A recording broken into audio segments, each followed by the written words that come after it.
Hello, ಎಲ್ಲರಿಗೂ ನಮಸ್ತೆ. Welcome to my channel. ಸ್ನೇಹಿತರೆ, ನನ್ನ ಎಲ್ಲ ಸಬ್ಸ್ಕ್ರೈಬರ್ಸ್ಗೂ ಅದೇ ರೀತಿ ನಾಡಿನ ಸಮಸ್ತ ಜನತೆಗೂ ಶರನ್ನವರಾತ್ರಿಯ ಶುಭಾಶಯಗಳು ಸ್ನೇಹಿತರೆ.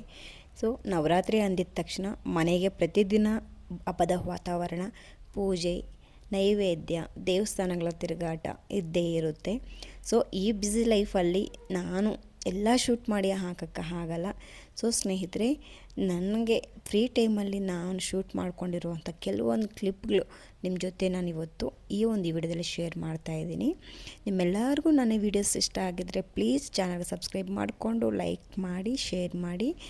ಏನಾದರೂ ಕಂಟೆಂಟ್ ನಿಮ್ಗೆ ಇಷ್ಟ ಆಯಿತು ಅಂದ್ಕೊಳ್ಳಿ, ಪ್ಲೀಸ್ ವಿಡಿಯೋಗೊಂದು ಲೈಕ್ ಕೊಡೋದನ್ನು ಮರಿಬೇಡಿ ಸ್ನೇಹಿತರೆ. ಸೊ ಇವತ್ತು ಗುರುವಾರ ಪೂಜೆ ಸಾಯಂಕಾಲ ಎಲ್ಲ ಮುಗಿಸಿದ ಆದಮೇಲೆ ಕೆಲಸದಿಂದ ಬರಬೇಕಂದ್ರೆ ನಾನು ಸ್ವಲ್ಪ ಹೂವನ್ನು ತಗೊಂಬಂದಿದ್ದೆ. ಶುಕ್ರವಾರ ಇನ್ನು ಮಹಾಲಕ್ಷ್ಮಿಗೆ ಹೂವು ಎಲ್ಲ ಬೇಕು ಅಂತಂದ್ಬಿಟ್ಟು ಎಲ್ಲ ಹೂವೆಲ್ಲ ತೊಗೊಂಬಂದಿದ್ದೆ. ಶುಕ್ರವಾರ ಅಂತಂದರೆ ನಮಗೆ ನಿಮ್ಮೆಲ್ಲರಿಗೂ ಗೊತ್ತು, ಮಹಾಲಕ್ಷ್ಮಿಯ ಅಲಂಕಾರದಲ್ಲಿ ಆ ದೇವಿನ ಪೂಜೆ ಮಾಡ್ಕೊತೀವಿ ಅಂತಂದ್ಬಿಟ್ಟು. ಸೊ ಅದಕ್ಕಂತಂದ್ಬಿಟ್ಟು ಹೂವು ಎಲ್ಲ ತೊಗೊಂಡು ಬಂದಿದ್ದೆ. ಅದನ್ನೆಲ್ಲ ರೆಡಿ ಮಾಡಿದ ಆದಮೇಲೆ ಸಂಜೆ ಏನು ಒಂದು ಅಡುಗೆ ಮಾಡಬೇಕು ಅಂತ ಥಿಂಕ್ ಮಾಡ್ತಾ ಇದ್ದಾಗ, ಸೊ ಮನೆಯಲ್ಲಿ ಏನಾದರೂ ರೊಟ್ಟಿ ಥರ ಮಾಡಿ ತುಂಬ ದಿನ ಆಯ್ತಲ್ಲ ಅಂತಂದ್ಬಿಟ್ಟು ರೊಟ್ಟಿ ಮಾಡಿಕೊಡಿ ಅಂತ ಕೇಳಿದಾಗ ನಾನು ರೊಟ್ಟಿಗಂತಂದ್ಬಿಟ್ಟು ಕಲಿಸ್ತಾ ಇದ್ದೀನಿ ಇಲ್ಲಿ.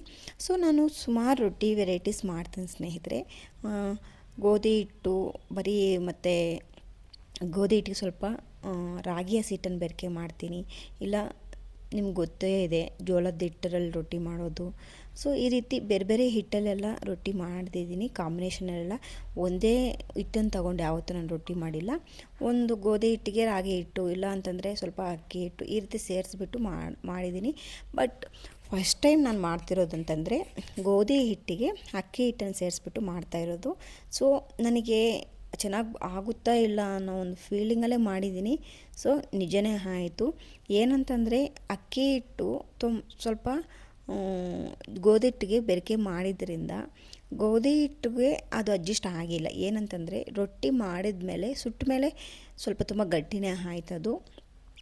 ಬಿಸಿ ಬಿಸಿ ಸಾಫ್ಟಾಗಿದ್ದರೆ ತಿಂದ್ಬಿಡ್ತಾರೆ ಅಂತ ಅಂದ್ಕೊಂಡು ಮಾಡಿದೆ. ಬಟ್ ಅದು ಬಿಸಿ ಬಿಸಿ ಸ್ವಲ್ಪ ಸಾಫ್ಟ್ ಆಯಿತು. ಸ್ವಲ್ಪ ತಣ್ಣಗಾಗಿದ ತಕ್ಷಣ ತುಂಬ ಗಟ್ಟಿ ಆಗಿಬಿಡ್ತು. ಇನ್ನೊಂದ್ಸಲಿ ಮಾಡೋದು ಬೇಡ ಅಂತ ಡಿಸೈಡ್ ಮಾಡಿದೆ. ಅದಕ್ಕೆ ಕಾಂಬಿನೇಷನ್ ಆಗಿ ನಾನು ಇಲ್ಲಿ ಹೀರೆಕಾಯಿ ಪಲ್ಯ ಮಾಡ್ತಾಯಿದ್ದೀನಿ ಸ್ನೇಹಿತರೆ. ಪಲ್ಯ ಅಂತಲ್ಲ, ಒಂಥರ ಗೊಜ್ಜು ಥರ ಮಾಡಿದ್ರೆ ರೊಟ್ಟಿಗೆ ಚೆನ್ನಾಗಿರುತ್ತೆ ಅಂತಂದ್ಬಿಟ್ಟು. ಸೊ ಸ್ವಲ್ಪ ರೈಸ್ ಇದೆ ಬೆಳಗ್ಗೆ, ಅದಕ್ಕೆ ಅಡ್ಜಸ್ಟ್ ಮಾಡಿಕೊಂಡು ಸ್ವಲ್ಪ ಮೊಸರು ಮತ್ತು ಹೀರೆಕಾಯಿ ಕರಿ ಥರ ಮಾಡಿದ್ರೆ ಚೆನ್ನಾಗಿರುತ್ತೆ ಅಂತಂದ್ಬಿಟ್ಟು ಹೀರೆಕಾಯಿನ ಈ ರೀತಿ ಪೀಲ್ ತೆಗಿತಾ ಇದ್ದೀನಿ. ಹೀರೆಕಾಯಿ ಆರೋಗ್ಯಕ್ಕೆ ತುಂಬ ಒಳ್ಳೆಯದಂತಲೇ ಹೇಳ್ತಾರೆ. ಈ ಶುಗರ್ ಇರೋರಿಗೆ ಮತ್ತು ಮೊಣಕಾಲು ನೋವಿರೋರಿಗೆಲ್ಲ ಹೀರೆಕಾಯಿನ ಹೆಚ್ಚಾಗಿ ಬಳಕೆ ಮಾಡೋದ್ರಿಂದ ಕ್ರಮೇಣ ಅದು ಕಡಿಮೆ ಆಗ್ತಾ ಬರುತ್ತೆ ಅಂತಾರೆ. ಶುಗರ್ ಇರೋರು, ಥೈರಾಯ್ಡ್ ಇರೋರು ತುಂಬ ಹೆಚ್ಚಾಗಿ ನೀವು ಹೀರೆಕಾಯಿನ ಬಳಕೆ ಮಾಡಿ. ಮನೆಯಲ್ಲಿ ನಮಗೆ ಅಂತಲ್ಲ, ಮನೆಯಲ್ಲಿ ವಯಸ್ಸಾಗಿರೋರು ಇರ್ತಾರೆ, ಶುಗರ್ ಇರೋರು ಇರ್ತಾರೆ, ಅವ್ರಿಗೆಲ್ಲ ಒಂದು ಈ ರೀತಿ ಆರೋಗ್ಯವಾಗಿರುವಂತಹ ರೆಸಿಪಿಗಳು ಮಾಡ್ಕೊಳ್ಳೋದ್ರಿಂದ ಅವ್ರಿಗೆ ಸ್ವಲ್ಪ ಮೆಡಿಷನ್ನಲ್ಲಿ ಕಂಟ್ರೋಲ್ ಆಗೋದಕ್ಕಿಂತ ನಾವು ಕೊಡುವಂಥ ಆಹಾರದಲ್ಲೇ ಕಂಟ್ರೋಲ್ ಮಾಡ್ಬೋದು. ಪ್ರತಿಯೊಂದು ಮೆಡಿಷನ್ಗೆ ಅಡಿಕ್ಟ್ ಆಗಿದ್ದೀವಿ ಅಂತಂದರೆ ತುಂಬ ಕಷ್ಟ. ಆದ್ದರಿಂದ ನಾವು ತಗೊಳ್ಳೋ ಆಹಾರ ಎಲ್ದಿ ಆಗಿದ್ದರೆ, ಶುಗರ್ ಇಲ್ಲದೇ ಇರೋರಿಗೂ ಸಹ ನಾವು ಒಂದು ಎಲ್ದಿ ಒಂದು ಪರ್ಪಸ್ಗೆ, ಅಂದರೆ ಆರೋಗ್ಯವಾಗಿರಬೇಕು ಅನ್ನೋ ಒಂದು ಪರ್ಪಸ್ಗೆ, ಫ್ಯೂಚರ್ ನಾವು ಒಂದು ಭಯ ಇಲ್ದಿರ ಇವಾಗಿಂದಲೇ ನಾವು ಕೆಲವೊಂದು ಹೆಲ್ದಿ ರೆಸಿಪೀಸ್ ಅನ್ನೋದು ನಾವು ಮನೆಯಲ್ಲಿ ಮಹಿಳೆಯರು ಮಾಡ್ಕೋಬೇಕಾಗುತ್ತೆ. ಕುಟುಂಬದ ಆರೋಗ್ಯದ ದೃಷ್ಟಿಯಿಂದ ನಾವು ಪ್ರತಿಯೊಂದು ಅಡುಗೆಯನ್ನು ಸಹ ಮಾಡಬೇಕಾಗುತ್ತೆ ಸ್ನೇಹಿತರೆ. ಸೊ ಇಲ್ಲಿ ನಾನು ಈರುಳ್ಳಿ ಕಟ್ ಮಾಡಿದ ತಕ್ಷಣ ನನ್ನ ಕಣ್ಣು ಉಜ್ತಾ ಇದೆ, ತುಂಬ ಕಣ್ಣು ಹುರಿ ಆಗ್ತಾಯಿತ್ತು. ಅಷ್ಟರಲ್ಲಿ ನಮ್ಮ ಮನೆಯವ್ರು ಬಂದು ಯಾಕೆ ಅಳ್ತೀಯ, ಸುಮ್ಮನೆ ನಾನು ಹೆಲ್ಪ್ ಮಾಡ್ತೀನಿ ಅಂತಂದ್ಬಿಟ್ಟು ಹೀರೆಕಾಯಿ ಕಟ್ ಮಾಡಿಕೊಡ್ತಿದ್ದಾರೆ. ಸೊ ಹೀರೆಕಾಯಿ ಕಟ್ ಮಾಡಬೇಕಂತಂದರೆ ಕಣ್ಣಲ್ಲಿ ನೀರೇನು ಬರೋಲ್ಲ ಕೊಡಿ ಅಂತಂದೆ. ಅದಕ್ಕೆ ನಾನು ಕಟ್ ಮಾಡ್ತಿರೋದು ಅಂತಂದ್ಬಿಟ್ಟು ಅಲ್ಲಿ ರೇಗಾಡಿಸ್ಕೊಂಡು ಹೀರೆಕಾಯಿ ಕಟ್ ಮಾಡ್ತಿದ್ದಾರೆ. ಮೇಲೆ ಅದು ಪೀಲ್ ತೆಗೆದಿದ್ದ ಆದಮೇಲೆ ಒಳಗಡೆ ವೈಟಿಗಿರುತ್ತೆ ಅಲ್ಲ, ಅದನ್ನು ಸಹ ಇವರು ತೆಗಿತಾಯಿದ್ರು. ಸೊ ಅದು ಇದ್ರೇ ಟೇಸ್ಟ್ ಚೆನ್ನಾಗಿರೋದು, ತೆಗಿಬೇಡಿ, ತುಂಬ ಎಳೆಕಾಯಿ ಅದು ಅಂತಂದ್ಬಿಟ್ಟು ನಾನು ಅವ್ರಿಗೆ ಹೇಳ್ತಾ ಇದ್ದೀನಿ ಇಲ್ಲಿ. ಸೊ ಏನಂತಂದರೆ ಹೀರೆಕಾಯಿ ಬಲ್ತಿರೋದು ತೊಗೋಬಾರ್ದು. ನಾವು ಯಾವಾಗಲೇ ಆಗಲಿ ಬಲ್ತಿರೋದು ತೊಗೊಂಡ್ರೆ ಅದು ರುಚಿನೇ ಇರೋಲ್ಲ, ಮತ್ತು ತಿನ್ನೋದಕ್ಕೂ ನಮ್ಮ ಕೈಯೆಲ್ಲ ಆಗಲ್ಲ. ಎಷ್ಟೇ ನೀವು ಬೇಯಿಸಿದ್ರೂ ಅದು ಅಷ್ಟೊಂದು ಟೇಸ್ಟಾಗಿರಲ್ಲ.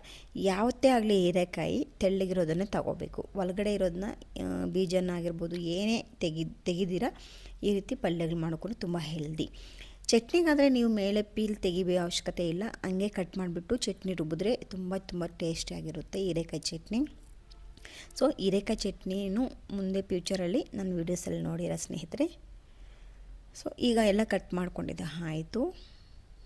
ತುಂಬ ಈಸಿಯಾಗಿ ಮಾಡಿಬಿಡ್ಬೋದು. ನಾನು ಒಂದು ಕಡೆ ಈ ಒಂದು ಹೀರೆಕಾಯಿ ಕರಿ ಮತ್ತು ಇನ್ನೊಂದು ಕಡೆ ರೊಟ್ಟಿನ ಮಾಡಿಬಿಟ್ಟು ಜಸ್ಟ್ ಒಂದು ಅರ್ಧ ಗಂಟೆಯಲ್ಲಿ ನಾನು ಒಂದು ಅಡುಗೆ ಕೆಲಸ ಮುಗಿಸ್ಬಿಟ್ಟೆ. ಸಾಯಂಕಾಲ ನಾನು ಪ್ಲ್ಯಾನ್ ಮಾಡ್ಕೊಂಡಿದ್ದೆ ಸ್ನೇಹಿತರೆ, ಈ ಸಲ ಪ್ರತಿಯೊಂದು ನವರಾತ್ರಿದು 9 ದಿನ ನವರಾತ್ರಿಗೂ ವೀಡಿಯೋಸು ನಿಮ್ಮ ಜೊತೆ ಶೇರ್ ಮಾಡಬೇಕು.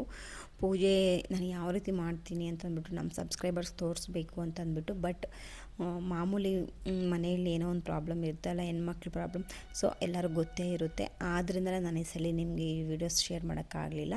ಅಟ್ಲೀಸ್ಟ್ 5ನೇ ದಿನದಿಂದ ಆಗಲಿ 4ನೇ ದಿನದಿಂದ ಆಗಲಿ ಕಂಟಿನ್ಯೂಸ್ ಆಗಿ ಮಾಡೋಣ ಅಂತಂದ್ಬಿಟ್ಟು ನಾನು ನಾರ್ಮಲಿ ಪೂಜೆ ಮಾಡಿಕೊಂಡೆ. ಎಲ್ಲ ಕರೆಕ್ಟಾಗಿದ್ದಿದ್ರೆ ಮೊದಲನೇ ದಿನದಿಂದನೇ ಎಲ್ಲ ಪ್ರತಿಯೊಂದು ಪ್ಲ್ಯಾನ್ ಮಾಡ್ಕೊಂಡು ಮಾಡ್ತಾಯಿದ್ದೆ. ಸೊ ಬ್ಯಾಡ್ ಲಕ್, ಮುಂದಿನ ವರ್ಷ ನೋಡೋಣ. ಪ್ರತಿಯೊಂದು ವಿಡಿಯೋನೂ ಶೇರ್ ಮಾಡ್ತೀನಿ. ಆ ಒಂದು ದಿನದ ವಿಶೇಷತೆ ಏನು, ಆ ದೇವಿ ಅಲಂಕಾರದ ವಿಶೇಷತೆ ಏನು, ಆ ದೇವಿಗೆ ಆ ದಿನದ ನೈವೇದ್ಯ ಏನಿರುತ್ತೆ, ಪ್ರತಿಯೊಂದು ಫ್ಯೂಚರಲ್ಲಿ 1/1 ಎಲ್ಲ ವೀಡಿಯೋಸು ನಿಮ್ಮ ಜೊತೆ ಶೇರ್ ಮಾಡ್ಕೊತೀನಿ ಅವಕಾಶ ಇದ್ದರೆ. ಸೊ ಸ್ನೇಹಿತರೆ ಎಲ್ಲ ರೆಡಿ ಮಾಡಿಕೊಂಡೆ. ಟೊಮೊಟೊ, ಈರುಳ್ಳಿ, ಹೀರೆಕಾಯಿ ಹಚ್ಚಿಟ್ಕೊಂಡಿದ್ದೀನಲ್ಲ, ಈಗ ಹೀರೆಕಾಯಿ ಕರಿ ಮಾಡೋದಕ್ಕಂತಂದ್ಬಿಟ್ಟು ಬಾಣಲಿಗೆ ಸ್ವಲ್ಪ ಎಣ್ಣೆನ ಹಾಕ್ತಾಯಿದ್ದೀನಿ. ನೀವು ಹೇಗೆಲ್ಲ ಶರನ್ನವರಾತ್ರಿಯ ಪೂಜೆಗಳು ಮಾಡ್ಕೊತಾ ಇದ್ದೀರಾ ಅಂತಂದ್ಬಿಟ್ಟು ಕೆಳಗಡೆ ಕಾಮೆಂಟ್ ಬಾಕ್ಸಲ್ಲಿ ತಿಳಿಸ್ಕೊಡಿ. ದಯವಿಟ್ಟು ವೀಡಿಯೋಗೊಂದು ಲೈಕ್ ಕೊಡಿ. ವಿಡಿಯೋ ಯಾರ್ದಾದ್ರೂ ಹೊಸದಾಗಿ ನೋಡ್ತಾ ಇದ್ದರೆ, ನನ್ನ ಪರಿಚಯ, ನನ್ನ ಹೆಸರು ಸುನೀತಾ. ನಮ್ಮ ಒಂದು ನೇಟಿವ್ ಬಂದುಬಿಟ್ಟು ಆಂಧ್ರ ಬಾರ್ಡರ್ ಬರುತ್ತೆ, ಅನಂತಪುರ ಡಿಸ್ಟಿಕ್ ಕಡೆ. ಸೊ ಏನಂತಂದರೆ ಸ್ನೇಹಿತರೆ, ನನ್ನ ಒಂದು ಲೈಫ್ ಸ್ಟೈಲ್ ಯಾರಿಗಿಷ್ಟ ಆಗುತ್ತೋ ಇಲ್ಲ ಗೊತ್ತಿಲ್ಲ, ನನಗೆ ಒಂದು ಮೆಮೊರೇಬಲ್ ಇರಬೇಕು. ನಾಳೆ ಫ್ಯೂಚರಲ್ಲಿ ನನ್ನ ಮಕ್ಕಳಿಗೆ ನನಗೆ ಏನಾದರೂ ಗಿಫ್ಟ್ ಕೊಡ್ತಿದ್ದೀನಿ ಅಂತಂದರೆ ಅದು ಈ ಒಂದು ಯೂಟ್ಯೂಬ್ ಚಾನಲ್. ಇದೊಂದು ಪ್ಲ್ಯಾಟ್ಫಾರ್ಮ್, ಒಂದು ಒಳ್ಳೆ ಪ್ಲ್ಯಾಟ್ಫಾರ್ಮ್ ಅಂತಲೇ ಹೇಳ್ಬೋದು. ನಮ್ಮ ಒಂದು ಲೈಫ್ ಸ್ಟೈಲ್ನ ನಾವು ಯಾವ ಒಂದು ವಿಧದಲ್ಲಿ ನಾವು ಅವ್ರಿಗೆ ಕೊಡ್ತೀವಂತಂದರೂ ಅದು ಸಾಧ್ಯ ಇಲ್ಲ. ಸೊ ಇದೊಂದು ಲೈಫ್ ಸ್ಟೈಲ್ ಪರ್ಮನೆಂಟ್ಲಿ ಇದ್ದುಬಿಡುತ್ತೆ ಅನ್ನೋ ಒಂದು ಕಾನ್ಸೆಪ್ಟ್ ಮೇಲೆ ಯೋಚನೆ ಮಾಡಿ, 100ಕ್ಕೆ 100 ಸಲ ಯೋಚನೆ ಮಾಡಿ ನಾನು ಈ ಪ್ಲ್ಯಾಟ್ಫಾರ್ಮ್ ಬಂದಿದ್ದೀನಿ. ದಯವಿಟ್ಟು ಎಲ್ಲರೂ ಸಪೋರ್ಟ್ ಮಾಡಿ. ಚಾನಲ್ಗೆ ಹೊಸದಾಗಿ ನೋಡ್ತಾ ಇದ್ದರೆ ಚಾನಲ್ಗೆ ಸಬ್ಸ್ಕ್ರೈಬ್ ಮಾಡ್ಕೊಂಡು ನೋಡಿ ಪ್ಲೀಸ್. ಎಣ್ಣೆ ಹಾಕಿದ್ದ ಆದಮೇಲೆ ಸ್ವಲ್ಪ ಸಾಸಿವೆನ ಹಾಕಿ ಹಚ್ಚಿಟ್ಕೊಂಡಿರುವಂಥ ಈರುಳ್ಳಿ, ಟೊಮೊಟೊ, ಕರಿಬೇವು ಸೊಪ್ಪು, ಅದರ ಜೊತೆಗೆ ಸ್ವಲ್ಪ ಒಣಮೆಣ್ಸಿನ್ಕಾಯಿ ಹಾಕಿದ್ದೀನಿ. ನೀವು ಒಣಗಿರೋ ಮೆಣಸಿನ್ಕಾಯಿ ಪ್ಲೇಸಲ್ಲಿ ಹಸಿ ಮೆಣಸಿನ್ಕಾಯಿನ ಸಹ ಯೂಸ್ ಮಾಡ್ಬೋದು. ಇದನ್ನೆಲ್ಲ ಸ್ವಲ್ಪ ಸಾಲ್ಟನ್ನು ಹಾಕಿಬಿಟ್ಟು ಚೆನ್ನಾಗಿ ಫ್ರೈ ಆಗೋಕ್ಕೆ ಒಂದು 3ರಿಂದ 5 ನಿಮಿಷ ಸ್ಟೌವ್ನ ಮೀಡಿಯಮ್ ಫ್ಲೇಮಿಗೆ ಬಿಟ್ಟು ಅದು ಚೆನ್ನಾಗಿ ಬೇಯಿಸೋಕ್ಕೆ ಬಿಟ್ಬಿಡ್ಬೇಕು. ನಾವು ಚೆನ್ನಾಗಿ ಟೊಮೊಟೊ ಗೊಜ್ಜು ಥರ ಆಗೋಗುತ್ತೆ. ಅಲ್ಲಿವರೆಗೂ ನಾವು ಚೆನ್ನಾಗಿ ರೀತಿ ಕೈ ಆಡಿಸ್ಬೇಕಾಗುತ್ತೆ. ಸೊ ಸ್ನೇಹಿತರೆ, ನಾನು ಮಾತಾಡುವಂಥ ವಿಚಾರಗಳು ನಿಮಗೇನಾದರೂ ತಪ್ಪು ಕಂಡು ಬಂದಲ್ಲಿ ದಯವಿಟ್ಟು ಕೆಳಗಡೆ ಕಾಮೆಂಟ್ ಬಾಕ್ಸಲ್ಲಿ ತಿಳಿಸ್ಕೊಡಿ. ಅದನ್ನ ಸರಿ ಮಾಡ್ಕೊಳಕ್ಕೆ ನೋಡ್ತೀನಿ. ಏನಂತಂದರೆ, ನಾವು ಬೇರೆಯವರು ಯಾರ ವಿಚಾರನೂ ನಮಗೆ ಬೇಕಾಗಿಲ್ಲ. ನಮ್ಮ ಒಂದು ಜೀವನ, ನಮ್ಮ ಒಂದು ಅನಿಸಿಕೆ, ಅಭಿಪ್ರಾಯ ಅಷ್ಟೇ ಇಲ್ಲಿ ವ್ಯಕ್ತಪಡಿಸೋದು. ಬೇರೆಯವ್ರ ವಿಚಾರ ನಮ್ಗೆ ಯಾರಿಗೂ ಬೇಕಾಗೂ ಇಲ್ಲ. ಏನಂತಂದರೆ, ನನ್ನ ಒಂದು ಲೈಫ್ ಸ್ಟೈಲಲ್ಲಿ ಏನಾದರೂ ಬದಲಾವಣೆ ಮಾಡ್ಕೊಳ್ಳೋದಿದ್ದರೆ ಅದು ನಮಗಿಂತ ನಮ್ಮನ್ನು ನೋಡೋರಿಗೆ ಚೆನ್ನಾಗಿ ಗೊತ್ತಾಗುತ್ತಲ್ಲ. ಸೊ ಅದೇ ಕಾನ್ಸೆಪ್ಟ್ ಮೇಲೆ ನಾನು ನಿಮ್ಗೆ ಕೇಳ್ತಾ ಇದ್ದೀನಿ. ಈ ರೀತಿ ಮಾಡಿ ಅಂತಂದ್ಬಿಟ್ಟು ನೀವೇನಾದರೂ ಸಜೆಸ್ಟ್ ಕೊಡೋಂಗಿದ್ರೆ ಖಂಡಿತ ನಾನೆಲ್ಲ ಚೇಂಜ್ ಮಾಡ್ಕೊಳಕ್ಕೆ ಟ್ರೈ ಮಾಡ್ತೀನಿ. ಧಾರಾಳವಾಗಿ ನೀವು ಕೆಳಗಡೆ ನನ್ನ ಒಂದು ಲೈಫ್ ಸ್ಟೈಲ್ ಬಗ್ಗೆ ನೀವು ಧಾರಾಳವಾಗಿ ಕಾಮೆಂಟ್ ಮಾಡ್ಬೋದು. ಸೊ ಸ್ನೇಹಿತರೆ, ಇವಾಗ ಟೈಮ್ ಆಗ್ತಾ ಬಂತು 7:30. ಸೊ ಒಂದು ಕಡೆ ರೊಟ್ಟಿಗೆ ರೆಡಿ ಮಾಡ್ಕೊಂಡಿದ್ದೀನಿ, ಚಪಾತಿ ಹಿಟ್ಟು ಕಲಸಿ. ಇನ್ನೊಂದು ಕಡೆ ಗೊಜ್ಜಿಗೂ ರೆಡಿ ಮಾಡಿದ್ದೀನಿ. ಆ ಸ್ಟೌವ್ನ ಆ ಕಡೆ ತಿರುಗಿಸ್ಬಿಟ್ಟು ಈಗ ರೊಟ್ಟಿ ಸುಟ್ಟರೆ ಕರಿ ಸಹ ರೆಡಿ ಆಗುತ್ತೆ ಅಂತಂದ್ಬಿಟ್ಟು ಈಗ ಆ ಸ್ಟೌವ್ ಮೇಲೆ ಬದಲಾಯಿಸಿದ್ದೀನಿ. ರೊಟ್ಟಿ ಮಾಡೋದಕ್ಕಂತಂದ್ಬಿಟ್ಟು ನಾನು ಈ ರೀತಿ ನಾವು ಎಣ್ಣೆ ಬಳಕೆ ಮಾಡ್ತೀವಲ್ಲ 1 kg ಎಣ್ಣೆ ಪಾಕೆಟು ಅದರಲ್ಲೇ ನಾನು ಈ ರೀತಿ ಒಂದು ತಟ್ಟೆನ ಹಾಕ್ಬಿಟ್ಟು ನನಗೆ ರೌಂಡ್ ಶೇಪಲ್ಲಿ ಈ ರೀತಿ ಎಣ್ಣೆ ಪೇಪರ್ನ ಕಟ್ ಮಾಡಿಕೊಂಡು ಅದ್ರ ಮೇಲೆ ನಾನು ರೊಟ್ಟಿ ತಡ್ತೀನಿ. ಒಬ್ಬೊಬ್ಬರು ಒಂದೊಂದು ರೀತಿಯಲ್ಲಿ ತಡ್ತಾರೆ ಸ್ನೇಹಿತರೆ. ನನಗೆ ಈ ಪೇಪರಿಂದ ತುಂಬ ಈಸಿ ಅನ್ನಿಸ್ತು. ನೀವು ಬೇಕಂತಂದರೆ ಬಟರ್ ಪೇಪರ್ ಅಂತಂದ್ಬಿಟ್ಟು ಶಾಪಲ್ಲಿ ಸಿಗುತ್ತೆ ಅಲ್ಲ ಒಬ್ಬಟ್ಟು ತಟ್ಟೋದು, ಸೊ ಅದರಿಂದ ಸಹ ನೀವು ಈ ರೀತಿ ಕಟ್ ಮಾಡಿಕೊಂಡು ರೌಂಡ್ ಶೇಪಲ್ಲಿ ನೀವು ರೊಟ್ಟಿನ ತಟ್ಕೋಬೋದು. ತುಂಬ ಚೆನ್ನಾಗಿ ಬರುತ್ತೆ. ನೀವು ಎಷ್ಟು ತೆಳ್ಳಗೆ ತಟ್ತೀರೋ ಅಷ್ಟು ಚೆನ್ನಾಗಿ ಬರುತ್ತೆ ಇಲ್ಲಿ ರೊಟ್ಟಿ. ನೋಡಿ ನಾರ್ಮಲಿ ಚಪಾತಿ ಹಿಟ್ಟಿಗಿಂತ ಸ್ವಲ್ಪ ಲೈಟಾಗಿ ಇನ್ನು ಸ್ವಲ್ಪ ಸಾಫ್ಟಾಗಿ ಕಲಿಸ್ಕೊಂಡಿದ್ದೀನಿ ರೊಟ್ಟಿಗೆ. ಚಪಾತಿ ಹಿಟ್ಟಿನ ಹದಕ್ಕೆ ಕಲಿಸ್ಕೊಂಡ್ರೆ ಮತ್ತು ನಾವು ರೊಟ್ಟಿ ತಟ್ಟಕ್ಕೆ ಆಗಲ್ಲ ಅಂತಂದ್ಬಿಟ್ಟು. ಸೊ ಇವಾಗ ಸ್ಟೌವ್ನ ಮೇಲೆ ಹೆಂಚಿಟ್ಬಿಟ್ಟು ಅದು ಬಿಸಿ ಆದಮೇಲೆ ಈ ರೀತಿ ನಾವು ತಟ್ಟಿಟ್ಕೊಂಡಿರೋ ರೊಟ್ಟಿನ ಹಾಕಿಬಿಟ್ಟು ಒಂದ್ಸಲ ಈ ರೀತಿ ಕೈಯಲ್ಲಿ ಪ್ರೆಸ್ ಮಾಡಿ ನಿಧಾನಕ್ಕೆ ಒಂದು ಕಾರ್ನರಲ್ಲಿ ಈ ರೀತಿ ಎತ್ತಿಬಿಟ್ರೆ ಆರಾಮಾಗಿ ಬಂದುಬಿಡುತ್ತೆ. ನೋಡಿ ನಾವೆಷ್ಟು ತೆಳ್ಳಗೆ ತಟ್ಟಿದ್ವೋ ಅಷ್ಟು ಏನು ಫೋಲ್ಡ್ ಆಗದಿರ ಎಷ್ಟು ನೀಟಾಗಿ ಬಂದಿದೆಯೋ. ಒಬ್ಬೊಬ್ಬರು ಒಂದೊಂದು ಥರ ತಡ್ತಾರೆ. ಕೆಲವರು ಒದ್ದೆ ಬಟ್ಟೆ ಮಾಡಿಕೊಂಡು ಬಟ್ಟೆ ಮೇಲೆ ತಡ್ತಾರೆ, ಡೈರೆಕ್ಟಾಗಿ ಹೆಂಚು ಮೇಲೆನೇ ತಡ್ತಾರೆ. ಸೊ ಅವ್ರದ್ದೇ ಆದ ಸ್ಟೈಲಲ್ಲಿ ರೊಟ್ಟಿ ತಟ್ಟೋ ವಿಧಾನ ಇರುತ್ತೆ. ನನ್ನ ಸ್ಟೈಲ್ ಇದು. ನಿಮ್ಗೆ ಯಾರಿಗಾದ್ರೂ ಇಷ್ಟ ಆಗಿದ್ರೆ ಫಾಲೋ ಮಾಡಿ. ಸೊ ಹೀರೆಕಾಯಿ ಕರಿಗೆ ಆವಾಗಲೂ ಒಗ್ಗರಣೆ ಹಾಕಿ ತೋರಿಸಿದೆ. ಇನ್ನು ಸ್ವಲ್ಪ ಏನೇ ಆ್ಯಡ್ ಮಾಡಿದ್ದೀನಿ ಅಂದರೆ ಆ ಮಸಾಲೆ ಅದಕ್ಕೆ ಸ್ವಲ್ಪ ಹೋಮ್ಮೇಡ್ ಧನಿಯಾ ಪೌಡರ್, ಸ್ವಲ್ಪ ಚಿಲ್ಲಿ ಪೌಡರ್, ಸ್ವಲ್ಪ ಅರಿಶಿನ, ಸ್ವಲ್ಪ ಉಪ್ಪು ಮತ್ತು ಅದಕ್ಕೆ ಸ್ವಲ್ಪ ಅಷ್ಟು ಗರಂ ಮಸಾಲ, ಕೊತ್ತಂಬರಿ ಸೊಪ್ಪು ಇಷ್ಟನ್ನು ಸೇರಿಸ್ಬಿಟ್ಟು 1-2 ಗ್ಲಾಸ್ ನೀರನ್ನು ಹಾಕಿದ್ದೀನಿ. ಚೆನ್ನಾಗಿ ಹೀರೆಕಾಯಿ ಎಲ್ಲ ಬೇಯ್ಕೊಳ್ಳೋ ಅಷ್ಟೊತ್ತಿಗೆ ಆ ಕನ್ಸಿಸ್ಟೆನ್ಸಿ ಕರಿಗೆ ಕನ್ಸಿಸ್ಟೆನ್ಸಿಗೆ ಬರುತ್ತೆ ಅಂತಂದ್ಬಿಟ್ಟು ಇದಕ್ಕೆ ಸ್ವಲ್ಪ ಸಾಂಬಾರು ಪುಡಿಯನ್ನು ಸೇರಿಸ್ತಾ ಇದ್ದೀನಿ. ಚಿಲ್ಲಿ ಪೌಡರ್ ನೋಡ್ಕೊಂಡು ಹಾಕ್ಕೊಳ್ಳಿ, ಯಾಕಂದರೆ ನಾವು ಒಣಮೆಣಸಿನ್ಕಾಯಿಗೆ ಒಗ್ಗರಣೆ ಹಾಕಿದ್ದೀವಿ. ಅದ್ರ ಜೊತೆಗೆ ಸ್ವಲ್ಪ ಮತ್ತು ಸೆಂಟ್ರಲ್ಲಿ ಚಿಲ್ಲಿ ಪೌಡರನ್ನ ಹಾಕಿದ್ದೀವಿ. ಈ ಸಾಂಬಾರು ಪೌಡರಲ್ಲೂ ಖಾರ ಇರುತ್ತಲ್ಲ, ಆದ್ದರಿಂದ ನೀವು ಖಾರಕ್ಕೆ ಅನುಗುಣವಾಗಿ ನಿಮ್ಮ ಒಂದು ಚಿಲ್ಲಿ ಪೌಡರ್ ಆಗಿರ್ಬೋದು, ಈ ಸಾಂಬಾರು ಪೌಡರ್ ಆಗಿರ್ಬೋದು ಹಾಕ್ಕೊಂಡು ಚೆಕ್ ಮಾಡ್ಕೊಳ್ಳಿ. ಸೊ ಹತ್ರದಿಂದ ತೋರ್ಸೋಕ್ಕಾಗಲಿಲ್ಲ ಅಂತಂದ್ಬಿಟ್ಟು ನಾನು ನಿಮಗೆ ಎಕ್ಸ್ಪ್ಲೈನ್ ಮಾಡ್ತಾಯಿದ್ದೀನಿ ಏನೇನು ಹಾಕಿದ್ದೀನಿ ಅಂತಂದ್ಬಿಟ್ಟು.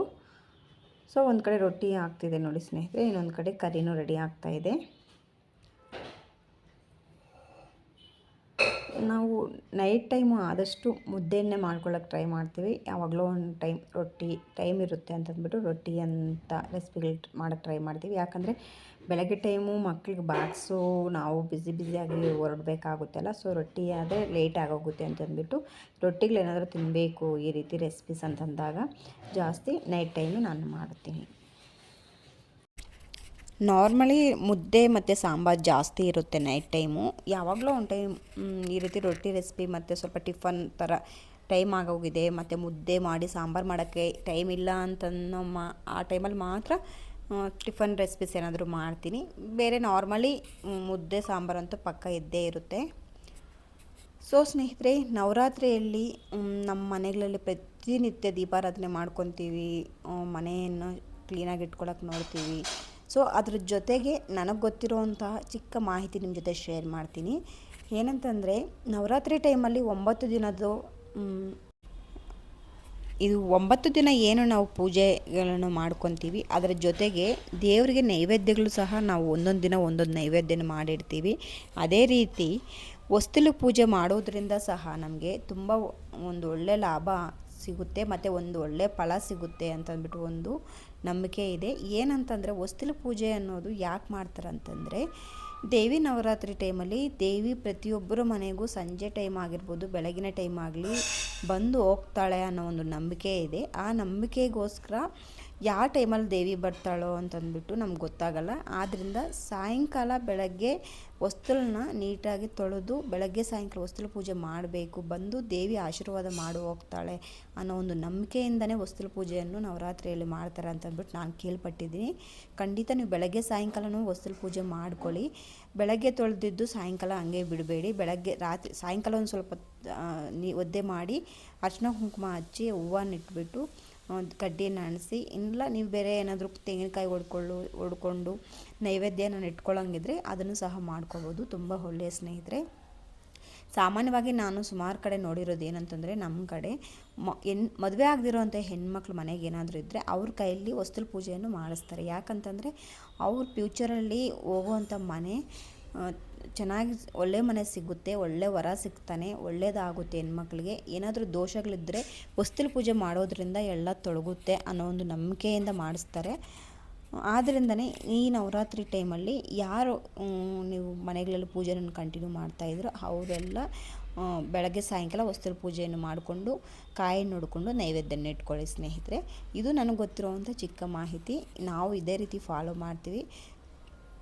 ಸೊ ಈಗ ನೈಟ್ ಮಕ್ಕಳೆಲ್ಲ ಊಟ ಮಾಡಿದ್ದಾಯಿತು, ರೊಟ್ಟಿನೂ ಎಲ್ಲ ಖಾಲಿ ಆಯಿತು. ಒಂದು ರೊಟ್ಟಿ ಮತ್ತು ಸ್ವಲ್ಪ ರೈಸ್ ಉಳಿದಿತ್ತು, ಅದನ್ನೆಲ್ಲ ಬೌಲ್ಗೆ ತೆಗೆದಿಕ್ಕಿ ಇವಾಗ ಕಿಚನ್ ಕ್ಲೀನಿಂಗ್ ಮಾಡ್ತಾಯಿದ್ದೀನಿ ನಾನು. ಕಿಚನಲ್ಲಿ ನೈಟ್ ಕೆಲಸ ಹಂಗೆ ಬಿಟ್ಟು ಹೋಗಿ ಮಲಗಿದ್ದೀವಿ ಅಂತಂದರೆ ಬೆಳಗ್ಗೆ ಎದ್ದು ಮಾತ್ರ ನಮ್ಮ ಒಂದು ಗಡಿಬಿಡಿ ಅಂತಂದರೆ ಟೆನ್ಷನ್. ಪಾತ್ರೆಗಳು ಒಂದು ಕಡೆ ಉಜ್ಜಬೇಕಾಗುತ್ತೆ, ಅಡುಗೆ ಮಾಡೋಕ್ಕೆ ಪಾತ್ರೆಗಳು ರೆಡಿ ಇರಲ್ಲ, ಎಷ್ಟು ಕೆಲಸ ಇರುತ್ತೆ ಅಂತಂದರೆ ಅಷ್ಟು ಕೆಲಸ ಇರುತ್ತೆ. ಸೊ ಆದ್ದರಿಂದನೇ ಕಿಚನಲ್ಲಿ ನೈಟೇ ಕ್ಲೀನ್ ಮಾಡಿ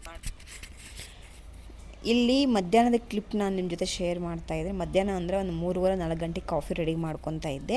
ನಾನು ಎಲ್ಲೋ ಯೂಟ್ಯೂಬಲ್ಲಿ ನೋಡಿದ್ದೆ ಸ್ನೇಹಿತರೆ, ಕಾಫಿ ಪೌಡ್ರು ಮತ್ತು ಸ್ವಲ್ಪ ಶುಗರನ್ನು ಸ್ವಲ್ಪ ಒಂದು 2 ಡ್ರಾಪ್ ನೀರನ್ನು ಸೇರಿಸ್ಬಿಟ್ಟು ಚೆನ್ನಾಗಿ ಮಿಕ್ಸ್ ಮಾಡೋದ್ರಿಂದ ನಮಗೊಂದು ಒಳ್ಳೆ ಕನ್ಸಿಸ್ಟೆನ್ಸಿ ಬರುತ್ತೆ. ಏನಂತಂದರೆ ಈಗ ಬ್ಲ್ಯಾಕ್ ಆಗಿರೋಂಥ ಕಾಫಿ ಪೌಡರು ಸ್ವಲ್ಪ ಕನ್ಸಿಸ್ಟೆನ್ಸಿ ಜಾಸ್ತಿ ಬಂದು ಕಲರ್ ಸಹ ವೈಟಿಗೆ ಟರ್ನ್ ಆಗುತ್ತೆ. ಸೊ ಆ ಟೇಸ್ಟು ಸಹ ತುಂಬ ಚೆನ್ನಾಗಿದೆ. ನಂಗೆ ತುಂಬ ಇಷ್ಟ ಆಯಿತು ಕಾಫಿ ಮಾತ್ರ. ಈ ರೀತಿ ಮಾಡ್ಕೊಂಡು ಒಂದ್ಸಲ ಕುಡೀರಿ ಅಂತಂದ್ಬಿಟ್ಟು ನಾನು ಯಾವುದೋ ಒಂದು ಚಾನಲಲ್ಲಿ ನೋಡಿದ್ದೆ. ಟ್ರೈ ಮಾಡೋಣ ಅಂತಂದ್ಬಿಟ್ಟು ನಾನು ಜಸ್ಟ್ ಟ್ರೈ ಮಾಡ್ತಾಯಿದ್ದೀನಿ. ನಿಜವಾಗ್ಲೂ ಚೆನ್ನಾಗಿತ್ತು. ಸೊ ನಿಮಗೆ ಏನಾದರೂ ಟೈಮ್ ಇದ್ದು ಕಾಫಿ ಟೇಸ್ಟಾಗಿ ಕುಡಿಬೇಕು, ನಮಗೆ ಸ್ವಲ್ಪ ಫ್ರೆಶ್ನೆಸ್ ಬೇಕು ಕಾಫಿ ಕುಡಿದ್ಮೇಲೆ ಅನ್ನೋರು ಈ ರೀತಿ ಒಂದು 2-3 ನಿಮಿಷ ಕಾಲ ಇದಕ್ಕೆ ಟೈಮ್ ಕೊಟ್ಟು ಈ ಕಾಫಿನ ರೆಡಿ ಮಾಡ್ಕೋಬೇಕಾಗುತ್ತೆ. ಇಲ್ಲ ನಿಮ್ಮ ಮನೆಗೆ ಮಕ್ಕಳೇನಾದರೂ ಫ್ರೀಯಾಗಿರೋ ಟೈಮಲ್ಲಿ ನೀವು ಕಾಫಿ ಕುಡಿಬೇಕನ್ಸಿದಾಗ ಅವ್ರಿಗೆ ಸ್ವಲ್ಪ ಸಕ್ಕರೆ ಮತ್ತು ಒಂದು ಕಾಫಿ ಪುಡಿ ಸ್ವಲ್ಪ ನೀರನ್ನು ಸೇರಿಸ್ಬಿಟ್ಟು ಈ ರೀತಿ ಮಿಕ್ಸ್ ಮಾಡ್ತಾ ಇರಿ ಅಂತಂದ್ಬಿಟ್ಟು ಅವ್ರ ಕೈಗೆ ಕೊಡಿ. ಅವ್ರಿಗೊಂದು ಕೆಲಸ ಕೊಟ್ಟಂಗಿರುತ್ತೆ, ನಮಗೂ ಒಂದು ಕೆಲಸ ಆಗುತ್ತೆ. ಸೊ ಈ ರೀತಿ ಸ್ವಲ್ಪ ಡ್ರಾಪ್ ಒಂದೊಂದು ಸ್ವಲ್ಪನೇ ನೀರನ್ನು ಸೇರಿಸ್ಕೊಂಡು ಚೆನ್ನಾಗಿ ಮಿಕ್ಸ್ ಮಾಡ್ತಾಯಿದ್ರು. ನೋಡಿ ಕಲರ್ ಯಾವ ಥರ ಟರ್ನ್ ಆಯಿತು ಅಂತಂದ್ಬಿಟ್ಟು. ನೋಡಿ ಈ ಥರ ಎಷ್ಟು ಚೆನ್ನಾಗಿ ಬಂದಿದೆ ಗೊತ್ತಾ ಕಾಫಿ ಅಂತ. ನನಗೆ ತುಂಬ ಇಷ್ಟ ಆಯಿತು. ನಿಮ್ಗೆ ಇಷ್ಟ ಆಗಿದ್ರೆ ನೀವು ಟ್ರೈ ಮಾಡಿ, ಹೇಗಿದೆ ಅಂತ ಕಾಮೆಂಟ್ ಮಾಡಿ ಸ್ನೇಹಿತರೆ. ಸೊ ಎಲ್ಲ ಆಗಿದ್ದಾದಮೇಲೆ ಪಾತ್ರೆ ಸ್ವಲ್ಪ ಇತ್ತು, ಅದನ್ನು ವಾಶ್ ಮಾಡ್ತಾಯಿದ್ದೀನಿ. ಅದಾದಮೇಲೆ ತರಕಾರಿನೂ ಸ್ವಲ್ಪ ತೊಗೊಂಬಂದಿದೆ, ಅದನ್ನು ಸಹ ನಾನೆಲ್ಲ ತೊಳೆದಿಕ್ಕಿದ್ದೀನಿ. ಮೆಣಸಿನ್ಕಾಯಿ ಮತ್ತು ಸ್ವಲ್ಪ ತೊಂಡೆಕಾಯಿ ಮತ್ತು ಇನ್ನು ಹೀರೆಕಾಯಿ ಎಲ್ಲ ಸ್ವಲ್ಪ ತರಕಾರಿನ ತೊಗೊಂಬಂದಿದ್ದೀನಿ. ತರಕಾರಿ ಏನೇ ಆಚೆ ಕಡೆಯಿಂದ ತೊಗೊಂಬಂದ್ರೂ ಫಸ್ಟಿಗೆ ಅದನ್ನು ನೀಟಾಗಿ ವಾಶ್ ಮಾಡಿ ಫ್ರಿಜ್ಜಲ್ಲಿ ಇಟ್ಬಿಟ್ರೆ ಒಂದು 3/4 ಕೆಲಸ ಕಡಿಮೆ ಆದಂಗೆ. ಮತ್ತೆ ಯಾವಾಗ ಬೇಕಂದರೆ ಆವಾಗ ತೆಗೆದುಬಿಟ್ಟು ನೀಟಾಗಿ ಒಮ್ಮೆ ಒಂದು ಸ್ವಲ್ಪ ನೀರೆಲ್ಲ ಹಾಕಿ ಒಂದು ಕೋಲ್ಡ್ನೆಸ್ ಅನ್ನೋದು ಹೋದ್ಮೇಲೆ ತರಕಾರಿನ ಬಳಸ್ಕೋಬೋದು. ಸೊ ನೋಡಿ ಸ್ನೇಹಿತರೆ, ಬೆಳಗ್ಗೆ ಲೇಟ್ ಆಗೋಗಿತ್ತು ಅಂತಂದ್ಬಿಟ್ಟು ಸ್ಟವ್ನೆಲ್ಲ ನಾನೇನು ವಾಶ್ ಮಾಡ್ದಿರೋ ಹಂಗೆ ಹೋಗಿದ್ದೆ. ಸೊ ಕಿಚನಲ್ಲಿ ಸ್ವಲ್ಪ ಕೆಲಸ ಹಂಗೆ ಬಿಟ್ಟು ಹೋಗಿದ್ದೆ, ಪೆಂಡಿಂಗ್ ಕೆಲಸ. ಸಾಯಂಕಾಲ ಬಂದು ಮಾಡಬೇಕು ಅಂದ್ಕೊಂಡೆ, ಬಟ್ ಅಡುಗೆ ಮಾಡ್ಕೊಂಡ್ರೆ ಆಯಿತು ನೈಟ್ ಹೆಂಗೆ ಅಂತಂದ್ಬಿಟ್ಟು ನಾನು ಹಂಗೆ ಬಿಟ್ಟಿದ್ದೆ. ಅದನ್ನು ಸಹ ಇವಾಗ ಸ್ಟವ್ನ ಸಹ ನೀಟಾಗಿ ಉಜ್ಜಿಬಿಟ್ಟು ತೊಳಿತಾ ಇದ್ದೀನಿ. ಒಂದಿನ ಸ್ಟವ್ನ ವಾಶ್ ಮಾಡಿಲ್ಲ ಅಂತಂದರೆ ಸಾಯಂಕಾಲ ಆಗಲಿ ಮತ್ತು ಮಾರನೇ ದಿನ ಆಗಲಿ ಕೆಲಸ ಡಬ್ಬಲ್ ಅಂತಲೇ ಅನಿಸುತ್ತೆ. ಮೇನ್ ಕಿಚನಲ್ಲಿ ಪಾರ್ಟ್ ಅಂತಂದರೆ ಕಿಚನ್ನಲ್ಲಿ ಸ್ಟವ್ ಮತ್ತು ಸಿಂಕ್ ಏರಿಯಾ ಈ ಎರಡೂ ಚೆನ್ನಾಗಿದೆ ಅಂತಂದರೆ ಆಟೋಮೆಟಿಕ್ಕಾಗಿ ನಮ್ಮ ಕೆಲಸಗಳಲ್ಲಿ ಯಾವುದೇ ಅಡೆತಡೆ ಇಲ್ಲದೆ ಕೆಲಸಗಳಾಗೋಗುತ್ತೆ ನನ್ನ ಪ್ರಕಾರ. ಈ ಸ್ಟವ್ ಬಂದ್ಬಿಟ್ಟು ತೊಗೊಂಡು ನಾನು 8 ವರ್ಷದ ಮೇಲೆ ಆಯಿತು ಸ್ನೇಹಿತರೆ. ಇದುವರೆಗೂ ಒಂದು ಸಲಿನೂ ನನಗೆ ರಿಪೇರಿ ಬಂದಿರಲಿಲ್ಲ. ಆದರೆ ಇತ್ತೀಚೆಗೆ ಕೈ ಕೊಟ್ಟಿದೆ. ಒಂದು ಬರ್ನಲ್ಲಂತೂ ಕಂಪ್ಲೀಟಾಗಿ ಹೋಗಿದೆ. ನಾನು ಅದನ್ನು ರೆಡಿ ಮಾಡಿಸ್ಬೇಕು ಅಂತಿದ್ದೀನಿ. ಮನೆಯಲ್ಲಿ ಬರ್ನಲ್ ಒಂದು ತೊಗೊಂಬಂದು ಹಾಕೋ ಸರೋಗುತ್ತೆ ಅಂತಿದ್ದಾರೆ, ಬಟ್ ಅದರಲ್ಲಿ ಬಿಸಿ ಸಹ ತುಂಬ ಕಡಿಮೆ ಬರ್ತಾಯಿದೆ. 3 ಸ್ಟವ್ ಸಹ ಬಿಸಿ ಕಡಿಮೆ ಆಗಿಬಿಟ್ಟಿದೆ, ಅಷ್ಟೊಂದು ಉರಿ ಬರ್ತಾಯಿಲ್ಲ. ಆದ್ದರಿಂದ ಒಂದ್ಸಲಿ ಅದನ್ನ ಸರ್ವಿಸ್ ಕೊಡಬೇಕಂತಿದ್ದೀನಿ. ಆದರೆ ಸರ್ವಿಸ್ಗೆ ಕೊಟ್ಟಮೇಲೆ ಸರಿ ಹೋದರೆ ಓಕೆ, ಇಲ್ಲ ಅಂತಂದರೆ ಸ್ಟವ್ನೇ ಚೇಂಜ್ ಮಾಡಬೇಕು ಅಂತಂದ್ಬಿಟ್ಟು ಅಂತಿದ್ದಾರೆ. ಬಟ್ ನನ್ನ ಮನಸ್ಸಿಗೆ ನನಗೆ ಇಷ್ಟ ಇಲ್ಲ ಚೇಂಜ್ ಮಾಡೋಕ್ಕೆ. ನನಗೆ ಅದೇನೋ ತುಂಬ ಇಷ್ಟ ಆಗಿದೆ ಈ ಸ್ಟವ್ನು. 3 ಒಲೆ ಇರೋ ತೊಗೋಬಾರ್ದು ಅಂತಾರೆ, ಬಟ್ ನಾನೇನೋ ಅದೆಲ್ಲ ಲೆಕ್ಕ ಹಿಡ್ದಿರೋದು ತೊಗೊಂಬಿಟ್ಟೆ. ತೊಗೊಂಡೊಂದು 8 ವರ್ಷ ಆದ್ರೂ ಒಂದು ಕಡೆಯೂ ನಾನು ಕ್ರ್ಯಾಕ್ ಬಿಟ್ಟಿಲ್ಲ. ಅಷ್ಟು ಚೆನ್ನಾಗಿ ಮೇಂಟೈನ್ ಮಾಡ್ಕೊಂಬಂದಿದ್ದೀನಿ. ತುಂಬ ಚೆನ್ನಾಗಿದೆ ನನಗೆ ಸ್ಟವ್. ಚೇಂಜ್ ಮಾಡೋಕ್ಕಂತೂ ಮನಸ್ಸಿಲ್ಲ, ರಿಪೇರಿ ಮಾಡಿಸ್ಕೊಂಡು ಅದನ್ನೇ ಯೂಸ್ ಮಾಡ್ಕೋಬೇಕಂತಿದ್ದೀನಿ ಸ್ನೇಹಿತರೆ. ನಾವು ಯಾವುದೇ ವಸ್ತು ತೊಗೊಂಡ್ರು ಅದನ್ನು ಮೇಂಟೈನ್ ಮಾಡೋದ್ರ ಮೇಲೆ ಡಿಪೆಂಡ್ ಇರುತ್ತೆ. ಅದೆಷ್ಟು ವರ್ಷ ಆದರೂ ನಮಗೆ ಬಾಳಿಗೆಗೆ ಬರುತ್ತೆ. ನಾವು ಅದನ್ನು ನೀಟಾಗಿ ಮೇಂಟೈನ್ ಮಾಡ್ಕೋಬೇಕಷ್ಟೇ. ಏನೋ ಒಂದೊಂದು ವಸ್ತುವಿಗೆ ನಾವು ಅಷ್ಟೊಂದು ಅಟ್ಯಾಚ್ಮೆಂಟ್ ಆಗೋಗಿರ್ತೀವಿ, ಏನು ಮಾಡೋಕ್ಕಾಗಲ್ಲ. ಅದ್ರ ಜೊತೆಗೆ ನಾನು ಸ್ವಲ್ಪ ಸ್ಟವ್ ಉಜ್ಕೋಬೇಕಂತಂದ್ರೇ ಕೆಲವೊಂದು ಕಡೆ ಸಾಂಬಾರು ಅದು ಇದು ಎಲ್ಲ ಇದಾಗಿರುತ್ತಲ್ಲ, ಸೊ ಟೈಲ್ಸ್ ಸಹ ಉಜ್ಕೊಂಡ್ಬಿಟ್ಟು ನೀಟಾಗಿ ಎಲ್ಲ ವಾಶ್ ಮಾಡ್ಕೊಂಡಿದ್ದ ಆಯಿತು. ಕಿಚನ್ ಕೌಂಟರ್ ಟಾಪ್ ಸಹ ಎಲ್ಲ ಕ್ಲೀನ್ ಆದಂಗೆ. ಇವಾಗ ವೆಜಿಟೇಬಲ್ಸ್ ಹೇಳೋದ್ನೆಲ್ಲ ಸ್ವಲ್ಪ ತರಕಾರಿ ತೊಗೊಂಬಂದಿದ್ದೆ ಅಂತಂದ್ಬಿಟ್ಟು ಅದನ್ನೆಲ್ಲ ಈ ರೀತಿ ಒಂದು ಬೌಲ್ಗೆ ಹಾಕ್ಬಿಟ್ಟು ವಾಶ್ ಮಾಡ್ತಾಯಿದ್ದೀನಿ. ನಿಮಗೆ ಯಾವಾಗಲೂ ತೋರಿಸಿದೆ ನಾನು. ಇವಾಗ ಡೈರೆಕ್ಟ್ ಹಂಗೆ ಹಾಕಿ ಬಿಟ್ಟಿದ್ದೀನಿ ಅಂತಂದರೆ ಕೆಲವೊಂದು ಸಲ ಕೊಳ್ತೋಗೋ ಚಾನ್ಸ್ ಇರುತ್ತೆ ತೇವ ಜಾಸ್ತಿ ಆಗಿ. ಆದ್ದರಿಂದ ಅದು ಬೌಲಲ್ಲಿ ಒಂದು ಬಟ್ಟೆನ ಹಾಕಿಬಿಟ್ಟು ಆ ಬಟ್ಟೆ ಮೇಲೆ ನಾನು ವಾಶ್ ಮಾಡಿರೋ ತರಕಾರಿನೆಲ್ಲ ಹಾಕಿ ಒಂದು 10ರಿಂದ 20 ನಿಮಿಷ ಬಿಟ್ಬಿಟ್ಟಿದ್ದೀವಿ ಅಂತಂದರೆ ನೀರೆಲ್ಲ ಬಟ್ಟೆ ಎಳ್ಕೊಂಬಿಡುತ್ತೆ. ತರಕಾರಿ ಸಹ ತುಂಬ ಫ್ರೆಶ್ ಆಗಿರುತ್ತೆ. ಓವರ್ ನೈಟ್ ನಾನು ಈ ರೀತಿ ಮಾಡಿಬಿಟ್ಟು ಮಲ್ಕೊಂಬಿಡ್ತೀನಿ. ಬೆಳಗ್ಗೆ ಎದ್ದ ತಕ್ಷಣ ತರಕಾರಿ ಎಲ್ಲ ತುಂಬ ಫ್ರೆಶ್ ಆಗಿರುತ್ತೆ. ಆದಷ್ಟು ನೀವು ಇದಕ್ಕೆಲ್ಲ ಕಾಟನ್ ಬಟ್ಟೆನ ಯೂಸ್ ಮಾಡಿ, ಆವಾಗ ನಿಮಗೆ ತೇವಾಂಶನೂ ತುಂಬ ಚೆನ್ನಾಗಿ ಇಳ್ಕೊಳ್ಳುತ್ತೆ. ನೋಡಿದ್ರಲ್ಲ ಸ್ನೇಹಿತರೆ, ನನ್ನ ಒಂದು ನೈಟ್ ರೊಟೀನ್ ತುಂಬ ಕ್ಲಿಯರಾಗಿ ಆಯಿತು. ಅಂದರೆ ತುಂಬ ಚೆನ್ನಾಗಿ ಮಾಡಿಕೊಂಡೆ. ಬೆಳಗ್ಗೆ ಎದ್ದಿದ ತಕ್ಷಣ ಏನು ಕೆಲಸ ಇಲ್ಲ. ಸೊ ಇದು ಬಂದುಬಿಟ್ಟು ನಮ್ಮ ಒಂದು ಕಿಚನಿಗೆ ಬಂದಿರೋ ಹೊಸ ವಸ್ತು. ನನಗೆ ಕೆಲವೊಂದು ಬಾಕ್ಸ್ಗಳೆಲ್ಲ ಜೋಡಿಸ್ಕೊಳ್ಳೋದಕ್ಕೆ ನನಗೆ ಜಾಗ ಸಾಕಾಗ್ತಾ ಇಲ್ಲ ಅಂತಂದ್ಬಿಟ್ಟು ಇದನ್ನು ಫ್ಲಿಪ್ಕಾರ್ಟಲ್ಲಿ ಆರ್ಡ್ರ್ ಮಾಡಿದ್ದೆ. ಇದನ್ನು ಅಲ್ಲಿ ಫಿಟ್ ಮಾಡಿಸ್ಬೇಕಾಗಿತ್ತು. ಸೊ ನನಗೆ ಅದು ಫಿಟ್ ಮಾಡ್ಸೋಕ್ಕೆ ಯಾರು ಅಂತಂದ್ಬಿಟ್ಟು ಹುಡುಕ್ತಾ ಇದ್ರಿ. ಸದ್ಯದಲ್ಲೇ ಅದನ್ನು ಫಿಟ್ ಮಾಡಿಸುವಂಥ ಕೆಲಸ ಮಾಡಿ ನಿಮಗೆ ಶೇರ್ ಮಾಡ್ತೀನಿ. ಇನ್ನೂ ಸ್ವಲ್ಪ ತರಕಾರಿನೆಲ್ಲ ಹಾಗೆ ಇಟ್ಟಿದ್ದೆ. ಬೆಳಗ್ಗೆ ಎದ್ದು ನಾನು ಆಪಲ್ಲು ಮತ್ತು ಈರುಳ್ಳಿ ಅದನ್ನೆಲ್ಲ ಸಪ್ರೇಟ್ ಮಾಡ್ತಾಯಿದ್ದೀನಿ. ಇದು ನೆಕ್ಸ್ಟ್ ಡೇ ವಿಡಿಯೋ ಆಗಿರುತ್ತೆ ಸ್ನೇಹಿತರೆ. ಶುಂಠಿನೂ ಸ್ವಲ್ಪ ವಾಶ್ ಮಾಡಬೇಕು. ಸ್ವಲ್ಪ ಕೊತ್ತಂಬರಿ ಸೊಪ್ಪನ್ನೆಲ್ಲ ನೀಟಾಗಿ ಬಿಡಿಸ್ಬಿಟ್ಟು ನಾನು ಅದಕ್ಕೆ ಸಪ್ರೇಟ್ ಕವರಲ್ಲಿ ಹಾಕಿಟ್ಟಿದ್ದೀನಿ. ಸೊ ರಾತ್ರಿ ವಾಶ್ ಮಾಡಿಕ್ಕಿರುವಂತಹ ತರಕಾರಿಗಳೆಲ್ಲ ನೋಡಿ ಇವಾಗ ಅದೇ ಬಟ್ಟೆಯಲ್ಲೇ ಇದೆ. ಅದನ್ನು ಸಹ ನಾನೆಲ್ಲ ಒಂದು ಬಾಕ್ಸ್ಗಳಲ್ಲಿ ಹಾಕಿ ಫ್ರಿಜ್ಜಲ್ಲಿ ಸ್ಟೋರ್ ಮಾಡ್ಕೋಬೇಕು. ನಾನು ಫ್ರಿಜ್ಜಿಗೆ ಸ್ಟೋರೇಜ್ ಬಾಕ್ಸ್ಗಳು ತೊಗೋಬೇಕಂತಿದ್ದೀನಿ. ಇವಾಗ ಫ್ಲಿಪ್ಕಾರ್ಟಲ್ಲಿ ಸೇಲ್ ನಡೀತಿದೆಯಲ್ಲ, ಸೊ ನೋಡೋಣ ಅಂತಂದ್ಬಿಟ್ಟಿದ್ದೀನಿ. ತಗೊಂಡ್ರೆ ಅಕಸ್ಮಾತ್ ನಿಮ್ಮ ಜೊತೆ ಅದನ್ನು ಸಹ ಶೇರ್ ಮಾಡ್ತೀನಿ ಸ್ನೇಹಿತರೆ. ಫ್ರಿಜ್ಜಲ್ಲಿ ನಾನು ಆಲ್ಮೋಸ್ಟ್ ತರಕಾರಿಗಳೆಲ್ಲ ಕವರಲ್ಲೇ ಇಟ್ಕೊತೀನಿ. ನನಗೆ ಯಾಕೋ ತುಂಬ ಕವರಲ್ಲಿ ಅಷ್ಟು ಒಳ್ಳೆಯದಲ್ಲ ಅನ್ನಿಸ್ತಾ ಇದೆ. ಫ್ರಿಜ್ ಸ್ಟೋರೇಜ್ ಬಾಕ್ಸೇ ಬರುತ್ತೆ ಅಲ್ಲ, ಸೊ ಆ ರೀತಿ ಏನಾದರೂ ತೊಗೋಬೇಕು ಅಂತಂದ್ಬಿಟ್ಟು ಪ್ಲ್ಯಾನ್ ಮಾಡ್ತಾಯಿದ್ದೀನಿ. ಸೊ ಹಸಿಮೆಣಸಿನ್ಕಾಯಿ ಮತ್ತು ನೋಡಿ ತೊಂಡೆಕಾಯಿ ರಾತ್ರಿ ನಾವು ಎಲ್ಲ ವಾಶ್ ಮಾಡಿಕ್ಕಿದ್ರೆ ನೋಡಿ ಎಷ್ಟು ಫ್ರೆಶ್ಶಾಗಿ ಕಾಣಿಸ್ತಾ ಇದೆ ಅಂತಂದ್ಬಿಟ್ಟು ನಾವು ತೊಗೊಂಬಂದು ಹಂಗೆ ಕವರಲ್ಲೇ ಇಟ್ಬಿಟ್ಟಿದ್ದೀವಿ ಅಂತಂದರೆ ಅದ್ರ ಮೇಲೆ ಡಸ್ಟ್ ಎಲ್ಲ ಬಿದ್ದಿರುತ್ತೆ. ಕೆಲವೊಂದು ಸಲಿಗೆ ಔಷಧಿ ಎಲ್ಲ ಹೊಡೆದಿರ್ತಾರಲ್ಲ, ಅದು ಅಷ್ಟು ಒಳ್ಳೆಯದು ಅಲ್ಲ ಆರೋಗ್ಯಕ್ಕೆ. ಆದ್ದರಿಂದನೇ ತೊಗೊಂಬಂದಿದ್ದ ತಕ್ಷಣ ವಾಶ್ ಮಾಡಿ ಈ ರೀತಿ ಮೇಂಟೈನ್ ಮಾಡ್ಕೊಂಬಿಟ್ಟಿದ್ದು ಅಂತಂದರೆ ನಮಗೆ ಯಾವಾಗ ಬೇಕಂದರೆ ಆವಾಗ ನೀಟಾಗಿ ಫ್ರಿಜ್ಜಿಂದ ತೆಗೆದು ನೀಟಾಗಿ ಒಮ್ಮೆ ವಾಶ್ ಮಾಡಿ ಯೂಸ್ ಮಾಡ್ಕೋಬೋದು. ನೋಡಿ ಅದ್ರ ಜೊತೆಗೆ ಸೌತೆಕಾಯಿ ಮತ್ತು ಒಂದು ಅರ್ಧ ಕೆಜಿಯಷ್ಟು ಆಪಲ್ನೂ ಸಹ ತೊಗೊಂಬಂದಿದೆ. ಅದನ್ನು ಸಹ ನಾನು ನೀಟಾಗಿ ವಾಶ್ ಮಾಡಿ ಈ ರೀತಿ ಬಟ್ಟೆಯಲ್ಲಿ ಒದ್ದೆಯಲ್ಲಿ ಒರೆಸ್ಬಿಟ್ಟು ಅದನ್ನು ಒಂದು ಕವರಲ್ಲಿ ಎಲ್ಲ ನಾನು ಆರ್ಗನೈಸ್ ಮಾಡ್ಕೊತಾ ಇದ್ದೀನಿ. ತರಕಾರಿ ನಿಮ್ಗೆ ಯಾವಾಗಲೇ ತೊಗೊಂಬಂದ್ರೂ ನೀವು ಇದೇ ರೀತಿ ಮೇಂಟೈನ್ ಮಾಡಿ ತುಂಬ ಚೆನ್ನಾಗಿ ಒಂದು ವಾರ ಆಗಲಿ ನಿಮ್ಗೆ ಫ್ರೆಶ್ ಆಗಿರುತ್ತೆ ಸ್ನೇಹಿತರೆ. ಕೊತ್ತಂಬರಿ ಸೊಪ್ಪು ಮತ್ತು ಕರಿಬೇವು ಸೊಪ್ಪನ್ನು ಸಹ ಅಷ್ಟೇ ನೀಟಾಗಿ ಬಿಡಿಸ್ಬಿಟ್ಟು ಒಂದು ಟಿಶ್ಯೂ ಪೇಪರಿಂದ ಆ ಒದ್ದೆನೆಲ್ಲ ಚೆನ್ನಾಗಿ ಪ್ರೆಸ್ ಮಾಡಿಬಿಟ್ರೆ ನಮಗೆ ಟಿಶ್ಯೂ ಪೇಪರ್ ಎಲ್ಲ ನೀಟಾಗಿ ಅದರಲ್ಲಿ ನೀರಿನಂಶ ಎಲ್ಲ ಎಳ್ಕೊಂಬಿಡುತ್ತೆ. ಆರಾಮಾಗಿ ಒಂದು ಬಾಕ್ಸಲ್ಲಿ ಮತ್ತು ಅದು ಕೆಳಗಡೆ ಟಿಶ್ಯೂ ಪೇಪರ್ ಹಾಕಿ ಅದ್ರ ಮೇಲೆ ಕೊತ್ತಂಬರಿ ಸೊಪ್ಪು ಕರಿಬೇವು ಸೊಪ್ಪನ್ನು ಹಾಕಿದ್ರೆ ನೀಟಾಗಿ ಒಂದು ವಾರ ಆಗಲಿ ಕೆಡದಿರೆ ಚೆನ್ನಾಗಿರುತ್ತೆ ಫ್ರೆಶ್ ಆಗಿ ಸ್ನೇಹಿತರೆ. ನೀವು ಕೊತ್ತಂಬರಿ ಸೊಪ್ಪು ಕೆಲವು ಬೇಗ ಕೆಡ್ತಾ ಇದೆ ಅಂತಂದ್ಬಿಟ್ಟು ಏನಾದರೂ ಕಂಪ್ಲೇಂಟ್ ಇದ್ದರೆ ನಿಮಗೆ ಈ ರೀತಿ ಮಾಡ್ಕೋಬೋದು. ಸೊ ಅದ್ರ ಜೊತೆಗೆ ನಾನು ಸ್ವಲ್ಪ ಬೀನ್ಸು ಮತ್ತು ಬಿಳಿ ಬದನೆಕಾಯಿ ತೊಗೊಂಬಂದಿದ್ದೆ. ಪಲ್ಯ ಆದರೂ ಮಾಡ್ಕೋಬೋದು, ಇಲ್ಲ ಎಣ್ಣೆ ಬದನೆಕಾಯಿ ಆದರೂ ಮಾಡ್ಕೋಬೋದು, ತುಂಬ ಚೆನ್ನಾಗಿರುತ್ತೆ ಅಂತಂದ್ಬಿಟ್ಟು. ತರಕಾರಿಗಳೆಲ್ಲ ಇದೇ ರೀತಿ ನಾವು ಯಾವಾಗ ತೊಗೊಂಬಂದರೂ ಮೇಂಟೈನ್ ಮಾಡಿಕೊಂಡು ಒಂದು ನೀಟಾಗಿ ಒಂದು ಕವರಲ್ಲಾಗಲಿ ಒಂದು ಬಾಕ್ಸಲ್ಲಾಗಲಿ ಸ್ಟೋರ್ ಮಾಡಿಕೊಂಡ್ರೆ ನಮಗೊಂದು ವಾರವರೆಗೂ ನಮಗೆ ಯಾವುದೇ ಚಿಂತೆ ಇರಲ್ಲ. ಒಂದು ವಾರಕ್ಕಾಗೋವಷ್ಟು ತರಕಾರಿ ನಾವು ಒಂದ್ಸಲ ತೊಗೊಂಬಂದ್ಬಿಟ್ಟು ಬಜೆಟ್ ಮುಖಾಂತರನೂ ನಮ್ಗೆ ಕಡಿಮೆ ಬೀರುತ್ತೆ. ಬೆಳಗ್ಗೆ ಎದ್ದಿದ ತಕ್ಷಣ ಏನು ಮಾಡಬೇಕು ಅಂತಂದ್ಬಿಟ್ಟು ತರಕಾರಿ ಅಂಗಡಿಗೆ ಓಡೋಗೋ ಅವಶ್ಯಕತೆ ಇರಲ್ಲ. ಪ್ಲ್ಯಾನ್ ಮಾಡಿಕೊಂಡು ನಿಮಗೆ ಒಂದು ವಾರದಲ್ಲಿ ಏನು ರೆಸಿಪಿಗಳು ಮಾಡ್ಕೊತೀರೋ ಅದನ್ನೆಲ್ಲ ಒಂದಿನ ಬರ್ಕೊಂಡು ಹೋಗಿ. ಸಂಡೇ ಆಗಿರ್ಬೋದು, ನಿಮ್ಗೆ ಯಾವ ಫ್ರೀ ಟೈಮ್ ಸಿಗುತ್ತೆ ಆ ಟೈಮಲ್ಲಿ ತೊಗೊಂಬಂದು ಇಟ್ಕೊಂಡ್ಬಿಟ್ರೆ ನಿಮ್ಮ ಆರಾಮಾಗಿ ನಿಮಗೆ ಒಂದು ವೀಕ್ ಫುಲ್ ನಿಮ್ಗೆ ರೊಟೀನ್ ಈಸಿ ಆಗುತ್ತೆ ಸ್ನೇಹಿತರೆ. ನೋಡಿ ಇದೇ ರೀತಿ ನಾನೆಲ್ಲ ಕವರಲ್ಲೇ ನಾನು ಎಲ್ಲ ಒದ್ದೆನೆಲ್ಲ ಒರೆಸ್ಬಿಟ್ಟು ಸ್ಟೋರ್ ಮಾಡ್ಕೊತಾ ಇದ್ದೀನಿ. ಆದಷ್ಟು ಬೇಗನೆ ನಾನು ಫ್ರಿಡ್ಜ್ ಸ್ಟೋರೇಜ್ ಬಾಕ್ಸ್ ತಗೋಬೇಕು. ಸೊ ಸ್ನೇಹಿತರೆ, ಇಷ್ಟು ನನ್ನ ಒಂದು ವಾರದ ರೊಟ್ಟಿ ನಿಮ್ಮ ಜೊತೆ ಶೇರ್ ಮಾಡಿದ್ದೀನಿ.